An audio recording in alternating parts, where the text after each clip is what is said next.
João, hoje nós nos conhecemos lá atrás para falar de meio de pagamento, Exatamente. né? Mastercard, aquela coisa. A gente vai deixar isso mais para frente. Eu quero começar pela tua função agora, que você está aí presidindo aí o Conselho do Pacto pelo Esporte, né? O que vocês estão fazendo lá, cara? Sérgio, primeiro, muito obrigado pelo convite. É um prazer estar aqui com vocês e muito obrigado por participar do Papo.com. Sempre bom poder conversar com amigos.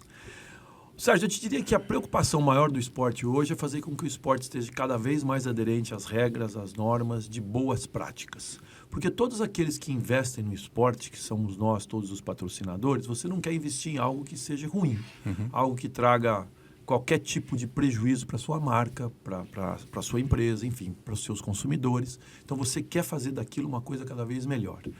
Essa é uma primeira preocupação. A segunda preocupação é fazer com que as experiências sejam cada vez melhores. Então, as empresas esportivas, os clubes, os atletas, enfim, todos eles, na busca de trazer melhores experiências para os patrocinadores, também temos um trabalho a evoluir aqui bastante grande. E a terceira coisa que a gente está se preocupando bastante é na formação. Então, por exemplo, para você ter uma ideia, se eu pegar os principais times de futebol aqui da elite brasileira, do clube da classe A, quantas equipes se preocupam com compliance, por exemplo, com as regras, com leis e tal? Você vai encontrar uma aderência de... Todos vão dizer que sim, mas se você for lá e procurar saber, pouquíssimos estão nessa atividade, se preocupando e de verdade empenhando em fazer algo melhor para isso. Então, esses são os nossos 3 principais focos. E a gente tem evoluído muito nisso, evoluído no sentido de que a gente tem conseguido trazer parceiros para dentro do nosso ambiente e esses parceiros têm nos ajudado a fazer essa transformação. Mas quais são os problemas que vocês estão enfrentando hoje ali? Porque o esporte agora tem essa coisa de casa de aposta, tem... O jogador hoje é diferente, né? O mundo profissionalizou muito, né? Perdeu aquele romantismo. Exatamente. E surgiu essa novidade, há algum tempo atrás, as apostas, né? Então, como é que vocês estão vendo esse cenário? O que nós estamos olhando, e a gente lutou bastante, e o governo se preocupou no primeiro momento em criar as regras para arrecadação, e não as regras para definir como se poderia melhor aplicar as atividades de aposta dentro do esporte. E a gente está agora tentando fazer com que isso seja uma coisa melhor. Existem comissões de esporte no Congresso, onde nós trabalhamos nisso, para que a gente possa, de verdade, ter condições de transformar isso de alguma maneira. Você não vai conseguir transformar isso no melhor do mundo, você tem países que até chegaram a proibir isso. Tá? Proibir o jogo. Exatamente, porque você não conseguiu criar regras adequadas para manter vamos chamar, a ética dentro do esporte, que essa é a maior preocupação nossa.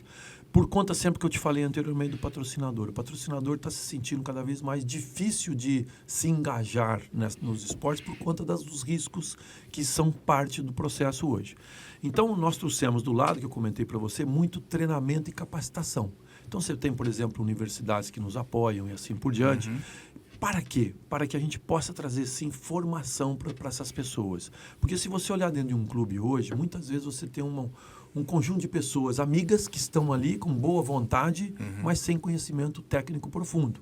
E não necessariamente eles se cercam de pessoas de boa capacidade. Então, formar pessoas para o esporte é uma necessidade que nós estamos empenhados fortemente também. Mas, João, essa questão do jogo, porque assim, antigamente você apostava no resultado do jogo. Sim. Não é isso? Hoje são em eventos. Agora são em eventos dentro do jogo. Não tem limite.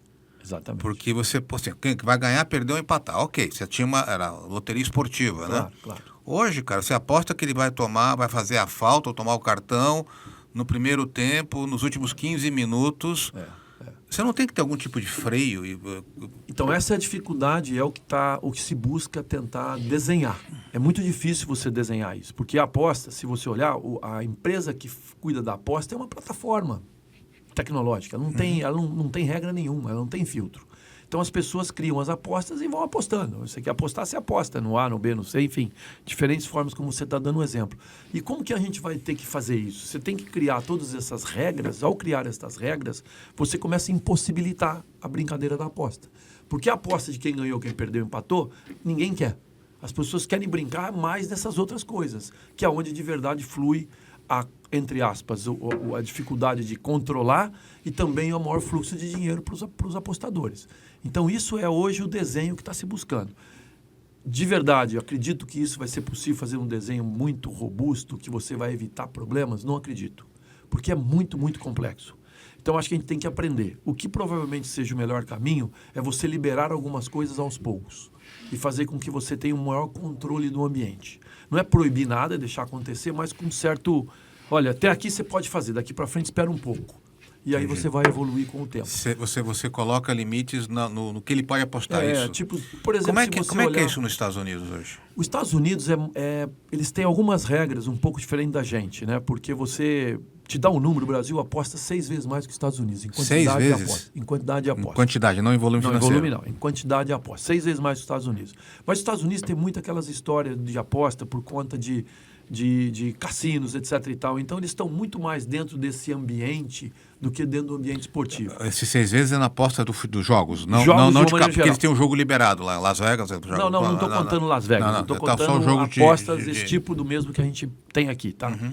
Então, eles têm esse outro volume que é muito grande e ele está fora, então ali tem um conjunto de pessoas que vão muito para aquele lado. Do lado igual, comparado a esse que a gente está vendo aqui, eles não são em todos os esportes, eles limitaram em alguns esportes para que você tenha condição de saber fazer só em algumas coisas. Então, você tem uma limitação, que é mais ou menos o que a gente está falando. Você pode fazer, mas, olha, só aqui, tá? Mais que isso não pode. Então, essa foi a ideia inicial que eles tiveram. Você tem uma Itália que começou muito aberta e fechou. A Itália hoje eles fecharam, porque eles não conseguiram controlar. Não pode jogar na Itália? Não conseguiram controlar. Então, você tem países que estão indo por esse caminho. Porque a dificuldade é muito, muito, muito, muito grande. A Inglaterra é um país que tem apostas de tradição há muitos anos, certo? A gente conhece, sim. É muito tradicional, o lugar que mais tem apostas que a gente sabe, né? Mas em quantidade é muito menor que o Brasil. Então, como é que você pode dimensionar um negócio desse tipo? E na Inglaterra é muito liberado, mas também tem regras. Tipo, não pode apostar nesse tipo de coisa, sabe? Então, todo mundo que tem, de alguma maneira, implantado isso, tem regras.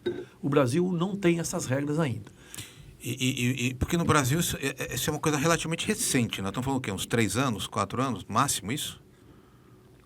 Sérgio, olha, não é muito mais que isso, não. Não é mais do que isso, não. Não é de jeito nenhum. Não, e eles patrocinam, essas casas de aposta patrocinam tudo, né? O que aconteceu? O volume de dinheiro que passa dentro dessas plataformas é altíssimo. E o custo que eles têm é nenhum.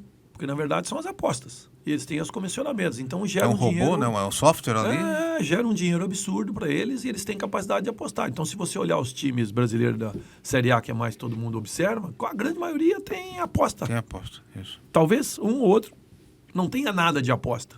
A gente não consegue saber. Todos têm. João, o meu time lá, tá apanhando todo mundo lá, coitado, né? Tinha lá um patrocinador que desistiu, nem vou citar o nome aqui. Mas o valor que eles falaram é 300 milhões, cara. Era um absurdo. Era um valor assim que a gente, você que comandou a empresa, sabe? É um absurdo. Cara, é um absurdo. Para patrocinar uma camisa. Não, você não consegue. Você não consegue. Você não consegue. No ambiente nosso, corporativo, não existe capacidade de competir com isso. No entanto, você vê que tem clubes que têm outros patrocinadores que têm falado, vai ser cada vez mais difícil a gente segurar as apostas esportivas, porque eles têm um poder de fogo muito maior. Então, ao limitar, você começa a criar um pouco de regra e começa a ter um pouco mais de segurança. De novo, pensar que coibir para não ter o prazer do jogo, as pessoas não vão querer jogar. Perde a graça. Então, é muito difícil, é muito tênue essa linha. Achar o ponto de equilíbrio ali. Então, é um esforço que nós estamos dentro dele. E ali no Pacto, além desse olhar, esse é um projeto importante que vocês estão fazendo hoje.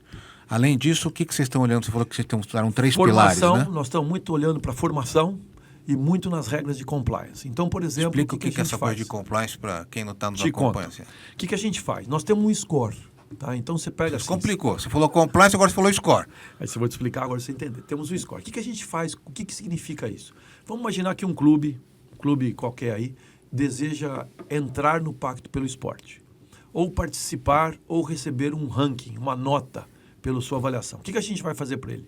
Uma série de perguntas onde ele vai responder se ele tem. Tipo, você tem esta área, não tem esta área, você controla essa conta, não controla essa conta, esse resultado é assim, é assado, os teus esportistas fazem isso, não fazem aquilo, tem treinamento, tem capacitação. Ou seja, tem uma infinidade de perguntas que nós fazemos, que é um questionário, na verdade, e você tem a Price, que acompanha com a gente para validar tudo aquilo, tem o balanço, todas essas informações como empresa, e a gente avalia aquilo e fala, pô, bacana, você tem uma nota... Estou aqui sendo simplista, de 0 a 10, você tem uma nota 5, 6. Quer dizer, olha, eu estou lá, mas ainda estou longe de ser bom, mas não sou tão ruim.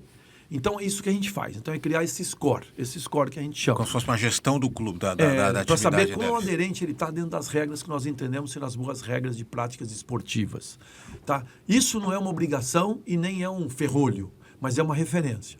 Então, todos os patrocinadores, quando vão entrar em algum clube, alguma entidade que eles querem patrocinar, então o Comitê Olímpico Brasileiro, Paralímpico, todos eles são 100% aderentes a gente, participam com a gente, obrigam as federações a ter as notas. Por quê? Para que a gente possa avaliar a todos eles.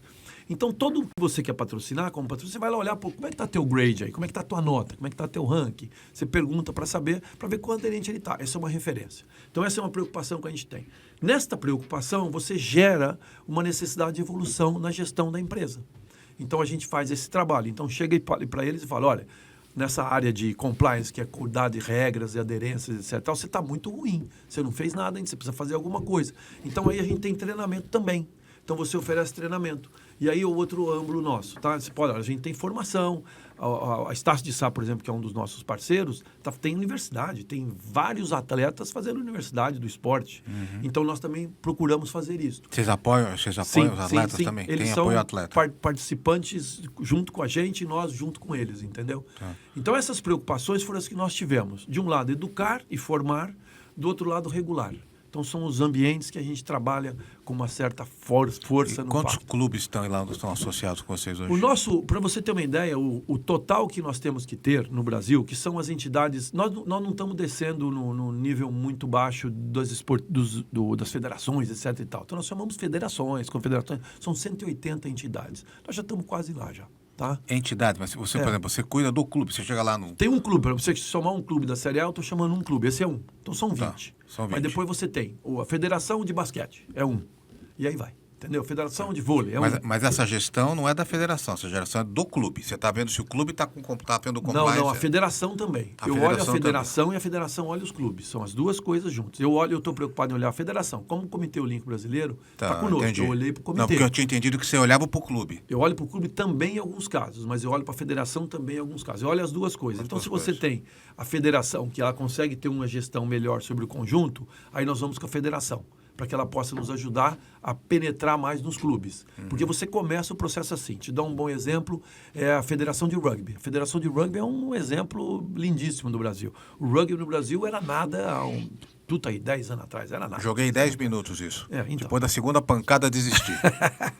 Então, 10, 15 anos atrás, ninguém nem sabia o que era isso. Hoje, em termos de gestão, desenvolvimento, etc., é uma das melhores federações que tem. Então, eles são parte do nosso processo. Muito elegante. Tá? Né? E eles nos ajudam bastante, porque eles trouxeram várias coisas legais e nós os ajudamos bastante também. Enfim, esse tipo de preocupação que a gente tem. Então, nós não queremos ser aquele que fica aqui para querer inventar regra. Muito pelo contrário, nós queremos fazer parte dos processos para que as entidades todas sejam cada vez melhores no futebol brasileiro, no esporte brasileiro, desculpa, não é futebol. Lembra da CBF, aquela confusão toda lá atrás, etc. Não, a CBF sempre foi confusão. Então, né? Mas naquela época lá do 2014, lembra aquele rolo todo lá? Nós tínhamos, naquele momento, já implantado o Comitê de Compliance da CBF, que foi o que aconteceu depois. O Comitê de Compliance entrou em ação, ajudou muito em todo aquele processo. Foi importante. A CBF já estava aderente com a gente, eles estão junto com a gente também. Entendi. Enfim, tudo isso, Sérgio, é um processo longo, cara. É um processo longo. Nós desenhamos esses 180 entidades, clubes, chamando assim, porque nós entendemos que seriam aqueles que teriam maior impacto para que a gente possa, a partir dali, expandir. Entendeu? Aí você chegar nas prefeituras, porque a ideia é chegar na prefeitura, no estado. Porque o estado de São Paulo está doidinho para entrar nisso, nós estamos discutindo com eles, de uma maneira tal que ele implanta no estado todo, então todos os esportes dos diferentes municípios estarem aderentes a algumas regras que sejam definidas. E com isso você evita que coisas não éticas aconteçam. Quer dizer... Esse é o objetivo. Entendi. Porque o patrocinador quer estar bem posicionado. A nossa preocupação é essa. Fala, puxa vida, você tem recurso, público ou privado, por que você não vai cuidar disso direito? Por que o negócio não vai ser profissionalizado de uma maneira eficiente? Para que tem que ser uma gestão... Na realidade, você está dando uma gestão, uma avaliação da gestão essa é a ideia. Agora, esse mundo do esporte é um mundo meio fascinante, meio maluco, né? Porque eu tive um amigo meu que era diretor de um grande clube lá de Minas e ele falava, ele era diretor financeiro. E ele falava assim, que às vezes as coisas não estavam tão bem, mas se o Atlético ganhasse do Cruzeiro ou vice-versa, resolvia todos os problemas. É assim, mais ou menos, que, né? É que tem o lado paixão, né? Você não consegue evitar. evitar. E esse é o problema dos clubes. Porque muitas das pessoas que estão no comando são pessoas que são apaixonadas por aquilo. Eles não estão ali de uma visão profissional, estão uma visão de paixão. Então, uma vez eu ouvi de uma pessoa dizer o seguinte: bacana pra caramba, o clube deu lucro, etc, etc. Mas daí não ganhou título, não me interessa. Saneou o clube, né? Saneou o clube. Não quero saber né? disso, eu quero título. Enfim, é a paixão. Então, você tem que saber fazer esse balanço. Por isso que nós, no Pacto, falamos muito sobre isso. Qual é a linha tênue que a gente consegue controlar para dar o balanço adequado sem deixar que a paixão, o esporte, que é parte do esporte, esteja presente sempre, né?